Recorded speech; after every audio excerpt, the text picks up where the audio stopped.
وقال رسول الله صلى الله عليه وسلم القرآن حجة لك أو عليك. وقال رسول الله صلى الله عليه وسلم أيها الناس تعلموا العلم وعلموه الناس، تعلموا الفرائض وعلموها الناس، تعلموا القرآن وعلموه الناس.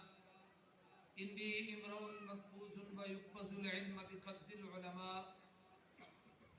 صدق اللہ العظیم وصدق رسولہ النبی الکریم. سب دوست عقیدت اور محبت کے ساتھ درود شریف پڑھ لیں. اللہم صلی علی محمد وعلی آل محمد کما صلیت علی ابراہیم وعلی آل ابراہیم انک حمید مجید.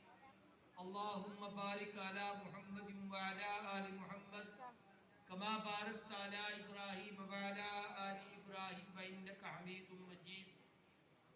انتہائی لائق سب تعظیم و تکریم قابل اعزاز بزرگوں، دوستوں، بھائیوں،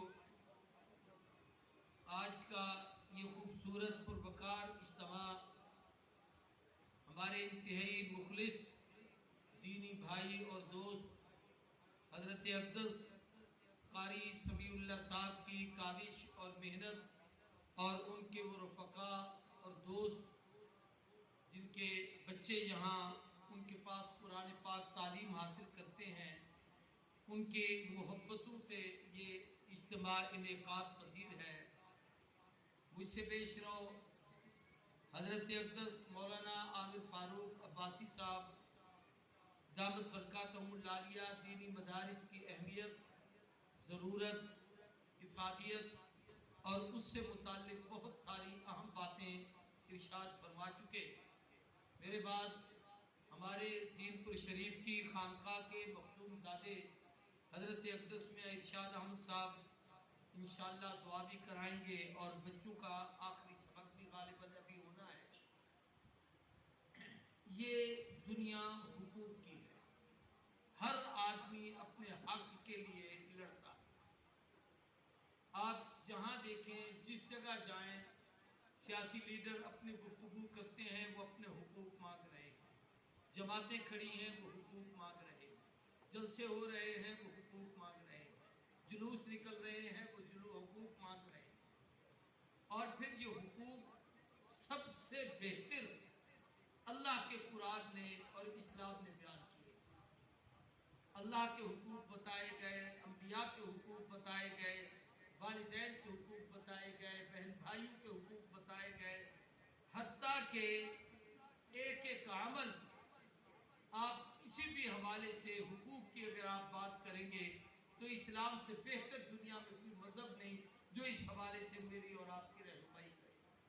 ان میں سے اس وقت جو میں آپ کے سامنے عرض کرنا چاہتا ہوں، حضرت قاری عامر فاروق صاحب دامت برکاتہم العالیہ نے جس موضوع کو دوسرا چھوڑا اور وہ میرے لیے باقی چھوڑا، تو اسی کو میں آگے بڑھانا چاہتا ہوں کہ جہاں اللہ کا حق ہے، جہاں رسول اللہ کا حق ہے، جہاں والدین کے حقوق ہیں، جہاں اولاد کے حقوق ہیں، جہاں اساتذہ کے حقوق ہیں، جہاں طالب علموں کے حقوق ہیں، جہاں ہمارے معاشرے کا حق ہے، ہماری معیشت، ہماری سیاست، یہ سارے حقوق کے مسائل ہیں، وہاں دینی مدارس جس سب سے بڑے حق کو ادا کر رہے ہیں وہ اللہ کے قرآن کے جتنے حقوق ہیں ان کو دینی مدارس کما حق ہو ادا کر رہے ہیں. علماء نے لکھا ہے کہ قرآن مجید کے 5 حق ہیں. جب تک کوئی مسلمان ان حقوق کو پورا ادا نہیں کر لیتا، میں مفتی نہیں نہ فتویٰ دے سکتا ہوں نہ دیتا ہوں، لیکن اتنی بات ضرور عرض کرتا ہوں کہ جو ہم نے اپنے علماء سے سنا ہے وہ یہ کہتے ہیں کہ جو قرآن کے حقوق نہیں ادا کرتا اسے اپنے آپ کو مسلمان کہلوانے کا حق نہیں. کہلواتے ہم سارے مسلمان ہیں ہم سب مسلمان، لیکن کیا ہم اللہ کا حق، اللہ کے محبوب کے حقوق اسی طریقے سے قرآن کا حق ادا کر رہے ہیں کہ نہیں؟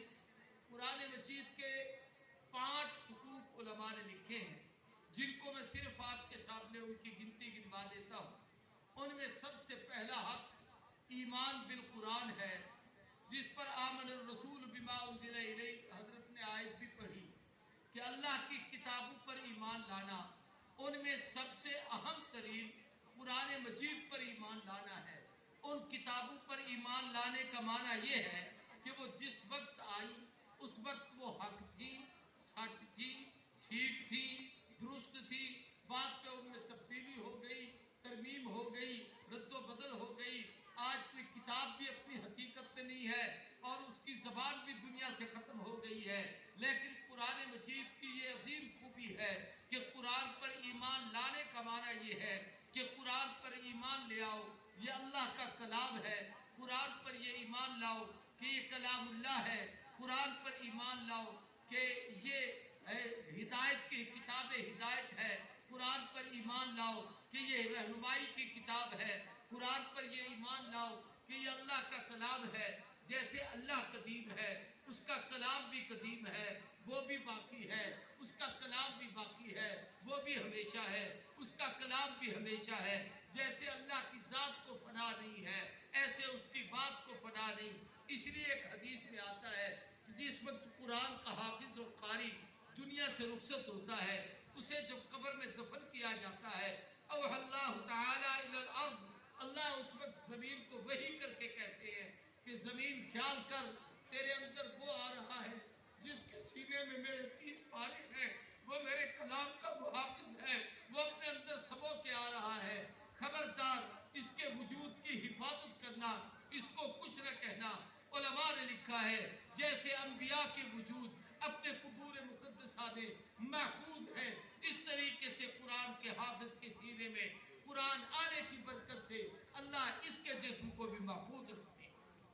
تو سب سے پہلا قرآن کا حق یہ ہے کہ قرآن پر ایمان لاؤ، ایمان لاؤ کہ یہ اللہ کا کلام ہے، ایمان لاؤ کہ یہ محفوظ کتاب ہے۔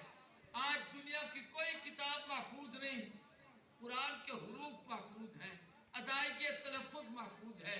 یہ ہمارے مدارس میں تجوید و قرات پہ